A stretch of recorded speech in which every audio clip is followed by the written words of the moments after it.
Hello everyone, good morning. কেমন আছো তোমরা সবাই? আশা করি সবাই খুব ভালো আছো। Welcome and welcome back to my channel. আমি স্মৃতি। সো গাইজ, আজকে অনেকদিন পর আমি আবার একটা বড় ব্লগ তোমাদের সাথে শেয়ার করছি। আজকে আমি যাচ্ছি আমার হবু শ্বশুরবাড়ি। ওইখানে আমার যে ফিয়ান্সে রকি, ওর ভাইপোর আজকে অন্নপ্রাশন আছে। তো সেজন্য আমাদের ফ্যামিলিও ওখানে ইনভাইট আছে। আর এখন সকালবেলা আর কি প্রচন্ড গরম, আর মানে একটু ফ্যান অফ করে রাখলেই ঘামছি পুরো। আমি এইভাবে রেডি হয়েছি, আমি একটা রেড কালারের শাড়ি পরেছি। ফুল লুকটা আমি তোমাদেরকে ওখানে গিয়ে দেখাবো। তো তোমরা অনেক কিছু দেখতে পাবে আজকে এই ব্লগে, একটু মিস করো না, পুরো ব্লগটা দেখতে থাকো। আমরা এখন বেরোবো, আমাদের গাড়িও চলে এসেছে। তো চলো যাই। আর এই যে দেখো, মাও রেডি হয়ে গেছে। গরমে সবাই ঘামছে আর ফ্যান অফ করে ব্লগ বানাতে হচ্ছে।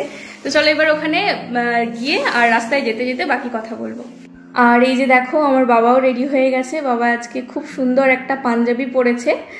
এখন আমরা বেরোবো সবাই। আর আজকে আমার ওই বাড়ির যে ছোট দিদি, সেই দিদির ছেলে আর্যর আজকে বার্থডে। তো ওর জন্য আমি একটা কেকও বানিয়ে নিয়ে যাচ্ছি, এই লায়ন ফেস কেকটা। কেমন হয়েছে তোমরা কমেন্ট করে জানিও। কেক আর কিছু চকলেট ওই বাড়ির ছোট বাচ্চাদের জন্য আমি প্যাক করে নিলাম। আর ওই যে দেখো, আমাদের গাড়ি দাঁড়িয়ে আছে। এখন আমরা সবাই মিলে বেরোবো। তো আমরা বেরিয়ে গেছি, আমাদের গাড়িও চলতে শুরু করে দিয়েছে। আর আজকে আমি এই ছোট্ট ফ্যানটা আমার সাথে নিয়ে যাচ্ছি, কারণ প্রচণ্ড গরম। আজকে প্রায় 40 থেকে 44 ডিগ্রি পর্যন্ত তাপমাত্রা উঠে গেছিল। তো সেই জন্য এই ছোট্ট ফ্যানটার সাহায্যে একটু যখন গরম লাগবে একটু স্বস্তির হাওয়া পাওয়ার জন্য নিয়ে যাচ্ছি আর কি। আর যাতে সাজটাও খুব বেশি নষ্ট না হয়ে যায়। আর এখান থেকে রাস্তাও প্রচুর, জানো তো, প্রায় 2.5 ঘন্টা লাগবে আমাদের যেতে। আর আমার গাড়িতে একটা প্রবলেম আছে। গাড়ি বলতে এইরকম নর্মাল গাড়ি নয়, কিন্তু এসি গাড়িতে কাঁচ বন্ধ করে গেলেই আমার মোশন সিকনেস শুরু হয়ে যায়, বমি পায়, মাথা করে। সেজন্য আমি না এসি গাড়ির কাঁচ বন্ধ করে একদমই কোথাও যেতে পারি না। তবে এই রাস্তাটাতে বেশ গাছপালা রয়েছে চারিদিকে, তাই ভালো লাগছিল, ফ্রেশ হাওয়া আসছিল চারিদিকে। তো এতটা রাস্তা পেরিয়ে ফাইনালি আমরা এসে পৌঁছে গেছি। আর প্রথমেই নেমে দেখলাম এন্ট্রান্সটা এতটা সুন্দর করেছে, অনেকটা দূর থেকে প্যান্ডেলটা আছে। আর আমি তো এর আগেও এখানে এসেছি। এই প্যান্ডেল করে জায়গার লুকটা একদম চেঞ্জ হয়ে গেছে, চেনাই যাচ্ছে না ওই জায়গাটা। আর আমি চেষ্টা করব যতটুকু সম্ভব তোমাদেরকে এই ব্লগের মাধ্যমে শেয়ার করার। আর একদম বাড়িতে ঢোকার আগেই দেখো কি সুন্দর আমাদের শ্রীনবের আজ অন্নপ্রাশন, সেইটা লিখে খুব সুন্দর একটা ফটো দেওয়া ছিল। আর এখন তোমাদেরকে শ্রীনবের সাথে দেখা করাই। এই যে দেখো, দিদিভাইয়ের কোলে বসে আছে। দিদিভাই মানে শ্রীনবের মা। তো ওর কোলে এই যে ছোট্ট শ্রীনব বসে আছে। এখানে কোনো একটা রিচুয়ালস হচ্ছে, আর ওর দাদুও তার সাথে বসে আছে। একজন তো পুরোহিত মশাই, আর একজন হচ্ছে শ্রীনবের দাদু, আমাদের এই বাড়ির মেজো জেঠু। আর আমি তোমাদেরকে সম্পর্কগুলো কিছু কিছু রকির দিদি বা রকির জেঠু এইভাবেই বলবো, যেন তোমাদের বুঝতে সুবিধা হয়। সেই কারণে আমি এসে বেশ কিছুক্ষণ রেস্ট নিয়েছিলাম, একটু ব্রেকফাস্টও করলাম। তারপর এখন আমি যাচ্ছি এখানে পুকুর ঘাটে, একটা রিচুয়ালস হবে সেটা দেখার জন্য। আর গ্রামের রাস্তা তো দেখো কি সুন্দর, চারপাশটা একেবারে গাছপালা দিয়ে ভরে আছে। আর সামনে আছে পুকুর, সেই পুকুরটাতেই যাচ্ছি। এখানে পুকুরে কিছু রিচুয়ালস হয়, মানে যার অন্নপ্রাশন তাকে স্নান করাতে হয়। তো আমরা পুকুর ঘাটে এসে পৌঁছে গেছি। আর এখানে ওকে একটু স্নান করানো হবে। স্নান করানো বলতে ওর মাথায় পায়ে একটু করে পুকুরে জল দিয়ে দেওয়া হবে। তো সেই কারণে ওর পিসিমণিরা ওকে নিয়ে এসেছে এখানে।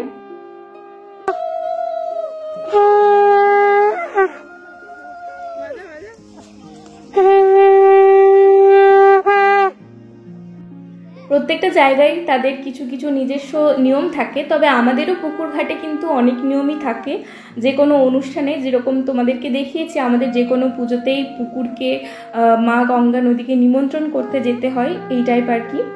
আর এই যে দেখো, এখানে শ্রীনবের পিসিমণিরা ওকে স্নান করাচ্ছে। আমি তোমাদের সাথে সবার আলাপই করিয়ে দেবো মোটামুটি, তবে কিছু কিছু আলাপ এখন বাকি থাকবে, কারণ আমি যখন বিয়ের পর এই বাড়িতে আসবো তখন সবার কাছে পার্সোনালি গিয়ে সবার পরিচয় তোমাদেরকে ভালোভাবে আমি বলে দেব। আর যদি তোমাদের বুঝতে কোনো অসুবিধা হয় যে কোনটাকে, তাহলে আমাকে কমেন্ট করে জানিও, আমি তোমাদেরকে রিপ্লাই সব কিছু বলে দেবো। এই যে দেখো, ওকে এখানে স্নান করানো হচ্ছে, মানে ওর পা ধোয়ানো হচ্ছে। আর ও এতটাই শান্ত যে একটুও কাঁদেনি কোনো রিচুয়ালসে। আর ওই যে পুকুর পাড়ে দাঁড়িয়ে দাঁড়িয়ে সবাই ডান্স করছে, কারণ আকাশে উড়ছিল ড্রোন, তো সেই ড্রোনের দিকে তাকিয়ে তাকিয়ে সবাই একটু আনন্দ মজা এসব করছিল আর কি। পুকুরে স্নান করানো কমপ্লিট, এখন আমরা সবাই আবার বাড়ি ফিরে যাচ্ছি। এখানে খুব সুন্দর প্যান্ডেলটা করেছে, তো আমি এখানে এসেছিলাম কিছু ছবি তুলতে। আর বাড়ির ভেতরে অনেকেই আছে, আর প্রচুর হট্টগোল, ওখানে কোনো কথা বলতে পারছি না। এখানে কিছু ফটো তুললাম আমি, তারপর আবার বাড়িতে গেছিলাম, কারণ আমাদের অন্নপ্রাশনে প্রচুর রিচুয়ালস থাকে একটার পর একটা।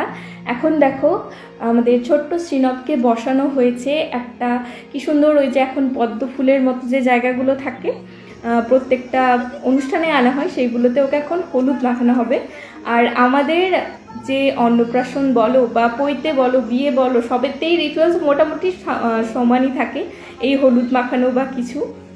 তো ওইখানে আমি দেখে এলাম, তারপর এসেছিলাম এখানে স্টলে কিছু খাওয়ার জন্য। এখানে অনেক কিছু স্টল ছিল, লস্যি ছিল, আইসক্রিম, পান, তো আমি আইসক্রিমটাই নিলাম। আর আইসক্রিম নিয়ে ফিরে আসার সময় আমি লক্ষ্য করলাম যে বাড়ি ঢোকার আগে একটা খুব সুন্দর গণেশের মূর্তি বসানো হয়েছিল, যেটা যখন আমি প্রথম এসেছিলাম অতটা লক্ষ্য করিনি, যেটা আমার বেশ ভালো লাগলো। আর এখানে দেখো এখন যজ্ঞ হবে, সেই জন্য ঠাকুরমশাই আগুন জ্বালিয়ে দিয়েছে। আর যেটা বললাম আর কি, আমাদের প্রত্যেকটা অনুষ্ঠানে এত এত রিচুয়ালস থাকে যে কি বলবো। আর আমাদের ছেলেদের অন্নপ্রাশনে যজ্ঞটাও হয়, তাই এখানে যজ্ঞ হচ্ছে। আর ওই যে দেখো ওইখানে শ্রীনবের মা আর দাদু বসে আছেন। এখনও অনেক রিচুয়ালসই বাকি আছে, যেমন এখনও ওর মুখে ভাত যে মেন অনুষ্ঠানটা সেটাই হয়নি, তো অনেকটাই লেট হচ্ছিল, তাই আমরা প্রথমেই চলে এসেছিলাম লাঞ্চ করার জন্য এখানে। আর বেশ অনেকটা দেরিও হয়ে গেছিলো, যদিও অনুষ্ঠান বাড়িতে এই দেরিটা একদমই কমন। আর আজকে আমি তোমাদেরকে এটাও দেখাবো যে আমরা কি কি খাচ্ছি এখানে লাঞ্চে, মানে ভোজে কি কি আছে। কারণ বাঙালিদের যে কোনো অনুষ্ঠান থেকে ফিরে বাড়িতে আমাদেরকে একটা কথাই জিজ্ঞাসা করে যে কি কি খাওয়ালো। তাই খাওয়া দাওয়াটা কিন্তু বাঙালিদের একটা মেন জিনিস বলতে পারো। আর সব থেকে যেটা আমার পছন্দ হয়েছিল আজকে খাওয়ার মধ্যে, তার মধ্যে হচ্ছে মেনু কার্ডটা। মানে এটা খাওয়ার জিনিস নয়, কিন্তু আজকের ওয়েদারের মানে একদম পারফেক্ট মেনু কার্ড ছিল, হাত পাখা, খেতে খেতে হাওয়া করছিলাম, বেশ ভালো লাগছিল। আর এই যে মাটির থালা, তার ওপর দিয়েছিল কলা পাতা। আর এরপর কি কি আসছে দেখো, প্রথমেই তো সালাদ, কাগজি, নুন, ভাত, শাক ভাজা, তার সাথে ঘি ছিল, আর ছিল মুগের ডাল। তোমরা তো মেনু কার্ডে কিছু কিছু দেখতেও পেলে। তারপর ছিল একটা মিক্স ভেজ, আর প্রত্যেকটা রান্না খুব খুব ভালো হয়েছিল। আর তারপর দিয়েছিল এই যে ভেটকির পাতুরি, আর ভেটকির পাতুরিটাও ভীষণ টেস্টি করেছিল। আমি সাধারণত খুব বেশি ভেটকি মাছ খেতে পছন্দ করি না, কিন্তু এইখানের মাছটা আমার বেশ ভালো লেগেছিল। আর তারপর ছিল দই কাতলা, এইটাও ভালো করেছিল। আর সবথেকে ইউনিক ছিল এখানে মাংস দেওয়ার স্টাইলটা। এই যে দেখো একটা ছোট্ট হাঁড়ির মধ্যে ছিল মাটন, খুব সুন্দর লাগলো এই জিনিসটা। তারপর যেগুলো থাকে আর কি মিষ্টি পাঁপড়, আর বাকি পান, আইসক্রিম, এগুলো তো স্টলে ছিলই। তো যাই হোক, খাওয়া দাওয়া করে তো চলে এলাম। আমাদের মুখে ভাত তো হয়ে গেল, কিন্তু এখনও শ্রীনবের মুখে ভাতটাই বাকি আছে। তো ফিরে এসে দেখলাম ও ওর মামার কোলে বসে পড়েছে জীবনে প্রথমবার ভাত খাওয়ার জন্য। আর ওর জন্য দেখো কত সুন্দর করে থালিটা সাজানো হয়েছে। যদিও ও খাবে এইটুকু, কারণ ছোট বাচ্চা তো।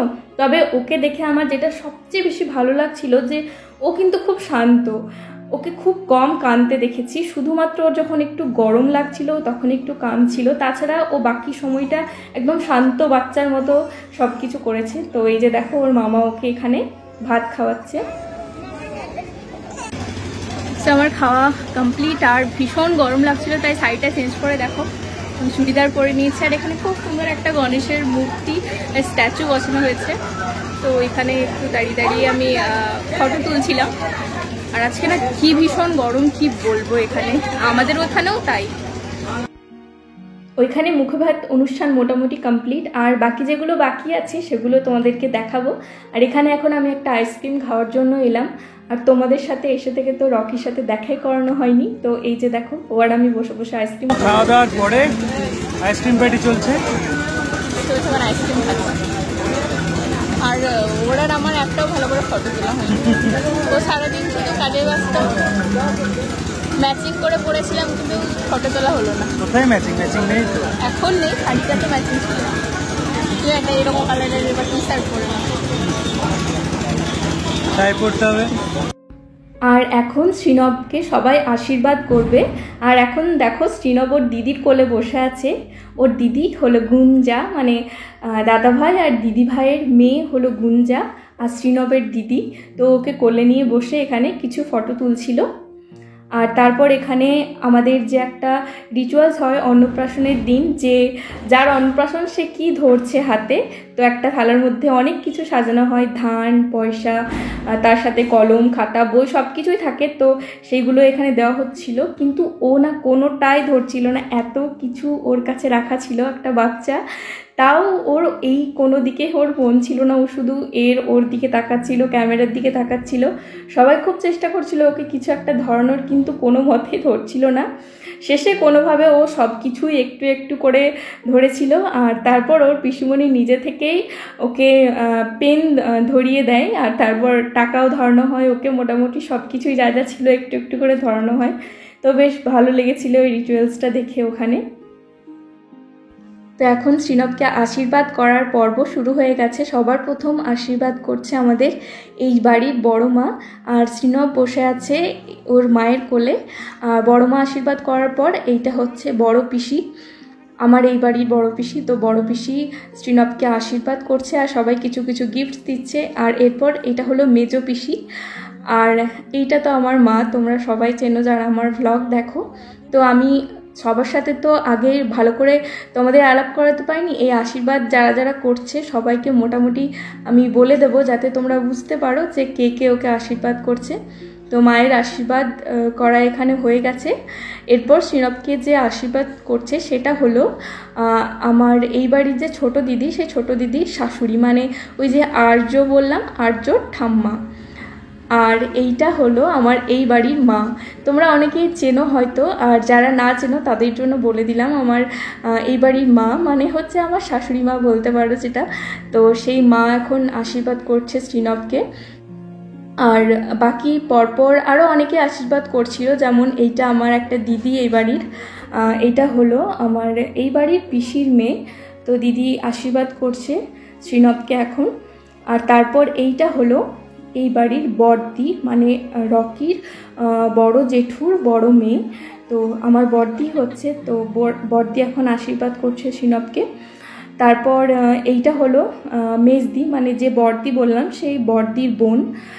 তো এখন এই দিদি আশীর্বাদ করছে। আর এইটা হলো আমার আরও একটা দিদি, এইটা হলো রকির নিজের বড় দিদি। তো এইভাবেই আমি তোমাদেরকে বলছি যাতে তোমাদের বুঝতে সুবিধা হয়। তাছাড়া আমি যদি বলি এই দিদি ওই দিদি, তোমরা তাহলে ভালো করে বুঝতে পারবে না। আর এইটা হলো দাদাভাই, মানে দাদাভাই মানে শ্রীনবের বাবা, যে দাদাভাইয়ের ছেলের আজকে অন্নপ্রাশন, এটা হলো সেই দাদাভাই। দাদাভাইকে এতক্ষণ দেখাতে পারিনি, কাজে ব্যস্ত ছিল তাই। আর তারপর আমিও গেছিলাম একটু ওকে আশীর্বাদ করতে, একটু ফটো তুলতে। তো এইভাবেই আর কি আশীর্বাদের পর্বটা চলছিল। আমি যতটা পারছি তোমাদের সাথে শেয়ার করছি আর বলে দিচ্ছি, যাতে তোমরা বুঝতে পারো ভালোভাবে। যদিও এখন একটু তোমাদের অসুবিধা হবে বুঝতে, কারণ একেবারে ডিটেলসে তোমাদেরকে সমস্ত কিছু বোঝানো হয়তো সম্ভব হচ্ছে না। আর তারপর রকিও গেছিলো ওকে আশীর্বাদ করতে, আর আমরা দুজন একটু বসে এখানে একটু ফটোও তুলছিলাম। তো এইভাবেই মোটামুটি আজকের অন্নপ্রাশনের যে অনুষ্ঠানগুলো হয় সেটা মোটামুটি এই আশীর্বাদ পর্ব দিয়ে শেষ হয়েছিল। আর তারপর আমি যে কেকটা নিয়ে গেছিলাম, এই যে হলুদ রঙের গেঞ্জি পরে আমাদের আর্য বাবু, এইটা হলো আমার ছোট দিদির ছেলে। ছোট দিদি মানে রকির যে নিজের ছোট দিদি তার ছেলে। তো ওর আজকে বার্থডে। তো কেকটা মোটামুটি ঠিকঠাক ছিল, একেবারে যেরকম নিয়ে গেছিলাম সেরকম না থাকলেও ঠিকঠাকই ছিল।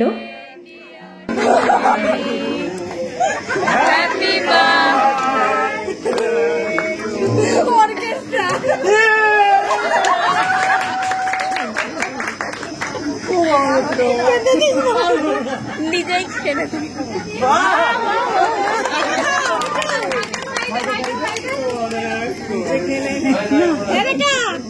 দিদিকে সবাইকে খাও, দাদা দিদি সবাইকে খাও। ওর কেক কাটা কমপ্লিট। এবার সবাই ওকেও একটু করে আশীর্বাদ করছিল আর গিফট দিচ্ছিল আর একটু করে কেকও খাওয়াচ্ছিল সবাই মিলে। তো আজকের দিনটা এইভাবেই পেরোলো, সব কিছু নিয়ে বেশ ভালো একটা দিন কাটলো। অনেক দিন পর এরকম অনুষ্ঠান পাওয়া যায় যে সবাই মিলে একসাথে আনন্দ মজা করা যায়। আর কিছুদিন পর আমি যখন এই বাড়িতে আসবো তোমাদের সাথে আরও অনেক অনেক ব্লগ শেয়ার করব। তোমাদের মনে যদি কোনো প্রশ্ন থাকে সেগুলোর উত্তরও তোমরা আমার ব্লগের মাধ্যমেই পেয়ে যাবে। আর আমিও গেছিলাম ওকে গিফটস দিতে। আর এই সময় ভিডিওটা আমাকে একটু রকি শ্যুট করে দিয়েছিল। আমি যে চকলেটগুলো নিয়ে গেছিলাম বাচ্চাদের জন্য সেগুলো এক এক করে সবাইকে দিয়ে দিচ্ছিলাম। আর এখানে সবাই ভীষণ ভালো, আর তোমরা দেখেও বুঝতে পারবে ব্লগটা যে সবার মধ্যে ভীষণ পজিটিভিটি আছে। যে কেউ যখন নতুন কোনো বাড়িতে যায় তাকে যে একটা আপন করে নেওয়ার ক্ষমতা, সেটাও সবসময় দেখা যায় না, যে তাকে নিজেদের ভাবার একটা, যে তাকেও সেটা ফিল করানো, তো সেইটাও এই বাড়ির সবার মধ্যে আছে। আর এখানে দাদাভাই ওকে একটু আশীর্বাদ করছিল। এই ভিডিওগুলো কোনোটাই আমি শ্যুট করতে পারিনি, এগুলো সব রকি করে দিয়েছিল, আমি শুধু এডিট করে ভয়েস ওভার দিচ্ছি। তো যাই হোক, এই দিনটা আমার খুব ভালো কেটেছে। আর ভ্লগের মাধ্যমে এটা তো রয়েই গেল একটা স্মৃতি হিসাবে। যখনই কখনো মনে পড়বে এই দিনটার কথা একবার ব্লগটা খুলে দেখে নেব, তাহলে আমারও ভালো লাগবে। আর এই কারণেও আসলে ভ্লগগুলো বানানো, যে কী কী হচ্ছে আমার জীবনে সেগুলো আমি পরেও আবার দেখতে পারবো। তো যাই হোক, সারাদিন পর এবার ফেরার পালা। আর আমাদের ফেরার সময় হঠাৎ করে একটু লোডশেডিং হয়ে গেছিলো, আর যে জেনারেটরগুলো লাগানো ছিল সেগুলো একটু খারাপ হয়ে গেছিলো। তার একটু পরে ঠিক হয়ে গেছে, তাই একটু অন্ধকার অন্ধকার হয়েছিল। তো যাই হোক, এখন আমরা বেরোচ্ছি এখান থেকে। আর অনেক স্মৃতি, অনেক কিছু নিয়ে যাচ্ছি। আবার তো আসবো এখানে, তখন আবার সবার সাথে দেখা হবে। আমাদের গাড়িও ছেড়ে দিয়েছে। আর আমার না সকালের জার্নির থেকে রাতে এরকম গাড়িতে জার্নি করতে ভীষণ ভালো লাগে। রাতেও অনেকটাই সময় লেগেছিল আর গরমও খুব ছিল, কিন্তু তাও ওই রাতের বেলা দেখবে একটা শান্তি লাগে। রাস্তাঘাটগুলো চারদিকে বেশ লাইট থাকে, আলো থাকে। তো আমার রাতের জার্নি খুব ভালো লাগে। তোমাদের কার দিনের জার্নি ভালো লাগে, কার রাতের জার্নি ভালো লাগে কমেন্ট করে জানিও। তো দেখতে দেখতে আর কিছুক্ষণ পর আমরা বাড়ি পৌঁছে যাব। তো সেদিন আমি ওখান থেকে ফিরে আর ব্লগটা এন্ড করতে পারিনি, কারণ আমাদের ফিরতে তো রাত হয়েই ছিল। সেদিন এত গরম ছিল যে এসে আমাদের সবার অবস্থা একটু খারাপ হয়ে গেছিল, আমরা এসেই সবাই ঘুমিয়ে পড়েছিলাম। আর তাই আজকে আমি ব্লগটা এন্ড করছি। আর এই যে দেখছো আমার এখানে একটা টিপ হাতে, এই যে শুধু, কারণ আজকে হচ্ছে জামাই ষষ্ঠী। আর আজকের দিনে আমি ব্লগটা এন্ড করছি। আজকে আবার এডিট করে চেষ্টা করব কাল বা পরশুর মধ্যে পোস্ট করে দিতে। আর সত্যি বলতে আমার ভীষণ ভীষণ ভালো লাগলো ওখানে গিয়ে। ওখানে সবার ব্যবহার এত ভালো, মানে কি বলবো। আমি তোমাদেরকে আগেও গিয়ে বলেছি, এবারও বলছি, যে ওইখানের মানুষগুলোর ব্যবহার খুব ভালো, যেটা আমার সব থেকে বেশি ভালো লাগে। আর দেখো, এখনো আমার বিয়ে হয়নি, তার আগে ওরা আমাকে ওখানে, বিয়ে হয়নি বলতে হ্যাঁ রেজিস্ট্রি হয়ে গেছে, কিন্তু অনুষ্ঠান করে এখনো তো বিয়ে হয়নি। তো তাও ওরা আমাকে ওখানে ডেকে এতবার করে দাদা ভাই, এতবার করে আমাকে যেতে বলেছিল। দিদি ভাই, মানে দাদা ভাই বলতে যার ছেলের অন্নপ্রাশন ছিল সেই দাদা ভাইয়ের কথা বলছি। তো এতবার করে ফোন করে আমাকে যেতে বলেছিল। ওখানে যাওয়ার পরও সবাই আমার সাথে এত ভালো ব্যবহার করেছে, এত ভালো করে কথা বলেছে, যে আমার খুব ভালো লেগে গেছে, মানে জায়গাটা, মানুষগুলো। তো যাই হোক, কিছুদিন পর তো বিয়ে, তখন তো তোমাদেরকে আরো সবার সাথে ভালো করে আলাপ পরিচয় করাবো, কারণ আমার তখন প্রথম প্রথম নতুন যাচ্ছি, তাই এতটা খোলামেলা করে ভ্লগ বানাতে আমি এখনো অতটা মানে কি বলবো, একটু হলেও লজ্জা লাগছিল বা কনফিডেন্স পাচ্ছিলাম না। তাও যতটা পেরেছি শেয়ার করেছি তোমাদের সাথে। আশা করি তোমাদেরও ভ্লগটা খুব ভালো লেগেছে। কেমন লেগেছে কমেন্ট করে অবশ্যই জানিও। আর এখন আমাদের এখানে প্রচন্ড গরম, দেখো আমি ফ্যান অফ করে যেই আমি বলছি না একদম ঘেমে যাচ্ছি। আজকে আমি একটা মিনি ভ্লগ বানিয়েছি, সেটাও শেয়ার করে দেবো। এই ভিডিওটা এখানে এন্ড করছি। কেমন লাগলো কমেন্ট করে জানিও। ভালো লেগে থাকলে একটা লাইক করে দিও। আর যারা আমার চ্যানেলে নতুন তারা প্লিজ প্লিজ আমার চ্যানেলটাকে সাবস্ক্রাইব করে দাও, কারণ আগামী দিনে অনেক অনেক ভ্লগ আসতে চলেছে। সবাই খুব ভালো থেকো, সুস্থ থেকো, সবার দিন খুব ভালো কাটুক। আজকের মতো টাটা।